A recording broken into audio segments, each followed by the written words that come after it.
ಬ್ರಾಹ್ಮಿ ಎಲೆ ಮತ್ತು ನೆಲ್ಲಿಕಾಯಿಯನ್ನ ಉಪಯೋಗಿಸಿ ಒಂದು ಮಜ್ಜಿಗೆಯನ್ನ ಮಾಡೋಣ. ಬೇಸಿಗೆಯ ಸುಡು ಬಿಸಿಲಿಗೆ ಎಷ್ಟು ನೀರನ್ನ ಕುಡಿದ್ರೂ ಸಾಕಾಗಲ್ಲ, ಇನ್ನೂ ಕುಡಿಯೋಣ ಅನ್ಸುತ್ತೆ. ನಾವು ಹೊರಗಡೆಯಿಂದ ತಂಪು ಪಾನೀಯವನ್ನ ತಂದು ಕುಡಿಯೋ ಬದಲು ಮಜ್ಜಿಗೆಯನ್ನ ಉಪಯೋಗಿಸಿ ಈ ರೀತಿ ಮಾಡಿ ಕುಡಿದ್ರೆ ರುಚಿನೂ ಚೆನ್ನಾಗಿರುತ್ತೆ, ಆರೋಗ್ಯಕ್ಕೂ ಒಳ್ಳೆಯದು.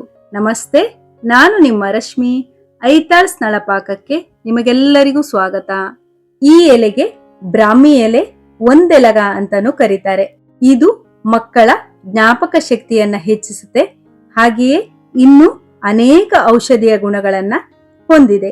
ಈ ಎಲೆಯನ್ನು ಉಪಯೋಗಿಸಿ ಒಂದು ಆರೋಗ್ಯಕರವಾದ ಮಜ್ಜಿಗೆಯನ್ನ ಮಾಡೋಣ.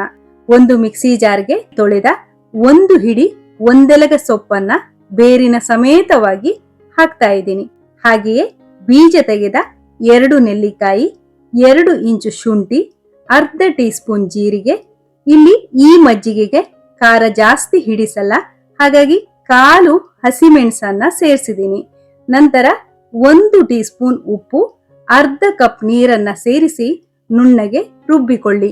ಇನ್ನೊಂದು ಪಾತ್ರೆಗೆ 3 ಕಪ್ ಮಜ್ಜಿಗೆಯನ್ನ ಹಾಕಿ ರುಬ್ಬಿಕೊಂಡಿರುವ ಮಿಶ್ರಣವನ್ನ ಜರಡಿಯಲ್ಲಿ ಸೋಸಿ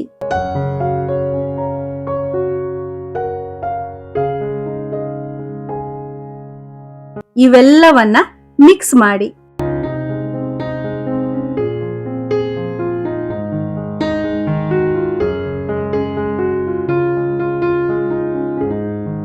ಉಪ್ಪು ಕಡಿಮೆಯಾಗಿರೋದ್ರಿಂದ ಮತ್ತೆ 1/4 ಟೀ ಸ್ಪೂನ್ ಉಪ್ಪನ್ನ ಸೇರಿಸಿ ಮಿಕ್ಸ್ ಮಾಡ್ಕೊಳ್ಳಿ.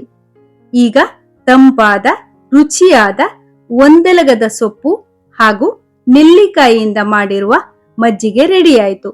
ನೀವು ಒಮ್ಮೆ ಟ್ರೈ ಮಾಡಿ ನೋಡಿ. ಈ ವಿಡಿಯೋ ನಿಮ್ಗೆ ಇಷ್ಟ ಆಗಿದ್ರೆ ಲೈಕ್ ಮಾಡಿ, ಶೇರ್ ಮಾಡಿ, ಹಾಗೆಯೇ ನಮ್ಮ ಚಾನಲ್ಗೆ ಸಬ್ಸ್ಕ್ರೈಬ್ ಮಾಡೋದನ್ನ ಮರಿಬೇಡಿ. ಧನ್ಯವಾದಗಳು.